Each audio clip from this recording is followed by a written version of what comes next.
خب من امروز میخوام روش ساختن این گردنبندا رو یادتون بدم.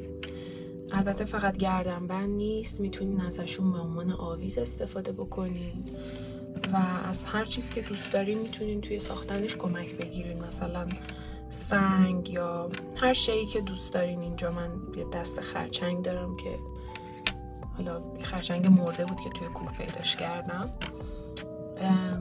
به این صورت چیزایی که احتیاج داریم یه نخ موم زده است که خب توی هر رنگی که دوست دارین میتونین تهیه‌اش بکنین. سنگ یا اون شیئی که دوست دارین باشین آویز یا گردنبند رو درست بکنین. چند تا مهره برای این قسمت از گردنبندتون که سنگ از این بافتی که زدیم نیفته بیرون. و خب یه سوزن هم ممکنه نیازمون بشه، یعنی خیلی واجب نیست ولی خب ممکنه که احتیاج بهش پیدا کنیم. خب برای شروع ما به تعدادی از این نخ موم زدمون احتیاج داریم و خب باید دقت کنیم که این نخ موم زده برای کل طول گردنبنده و دیگه بسته به اون سایزی که خودتون دوست دارین. یکی دوست داره گردنبندش بلند باشه، یکی دوست داره کوتاه باشه، اینو میتونین انتخاب بکنین. چون میخوام آویز درست بکنم با این سنگ،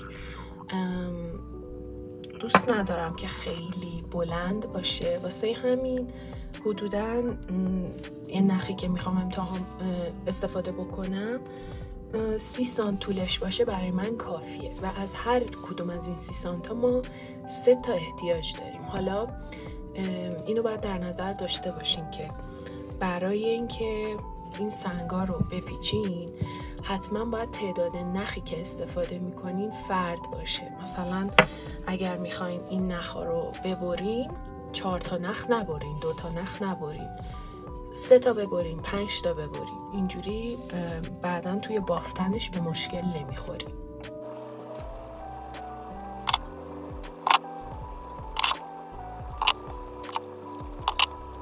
خب من الان 3 تا نخ حدوداً 30 سانتی بریدم. برای شروع شما باید این نخا رو به این صورت در بیاریم. هر کدوم رو از وسط باید تا کنید. بعد از اینکه این 3 تا نخ رو توی همدیگه قفل کردیم، میایم این قسمت وسط رو که همه از اینجا به هم وصلن رو نگه میداریم و سعی میکنیم به فاصله حدود 1 سانت یا هر چقدر که دوست داریم. من دوست دارم گره هام نزدیک به هم باشه، اینجوری خوشگل‌تر میشه. به فاصله نیم سانت 1 سانت یه دونه گره میدیم اینجا. 2 تا نخ رو با هم دیگه گره میدیم به این صورت.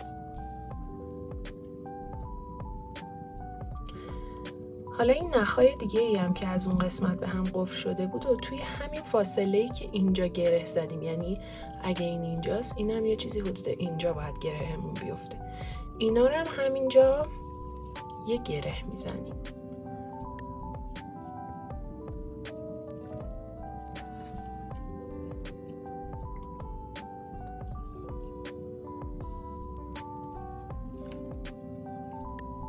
و سومی این دوتایی بود که گره زدیم.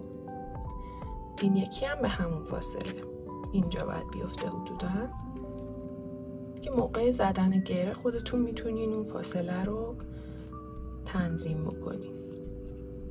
خیلی کار سختی نیست.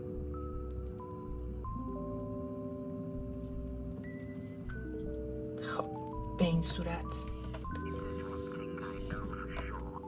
خب من تا اینجا اینو بافتم. حالا نمیدونم اندازه سنگم شده یا نه. یه امتحان بکنم ببینم سایزش شده یا باید بیشتر ببافم.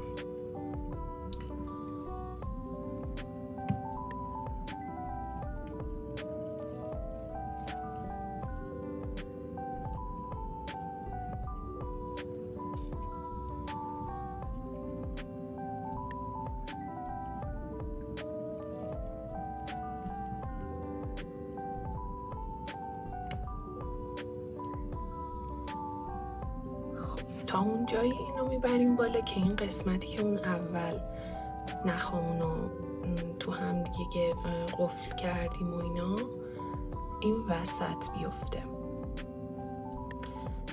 بعد همه این سنگامونو نخامونو اینجوری میکشیم بالا تا ببینیم که چه جوری شده.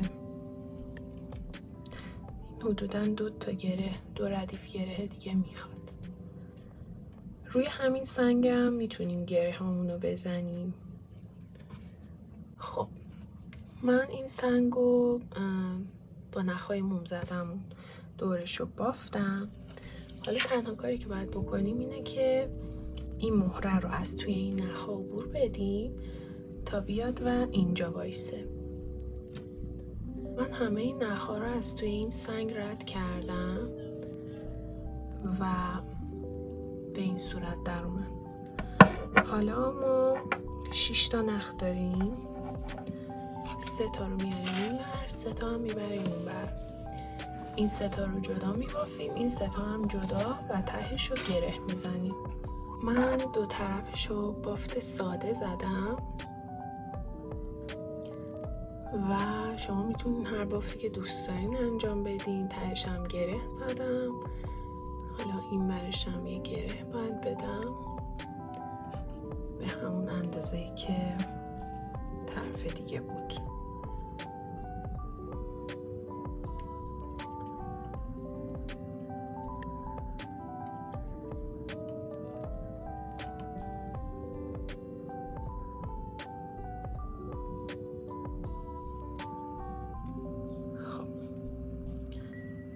اضافه هاشونم که به این صورت دیگه چی میکنیم؟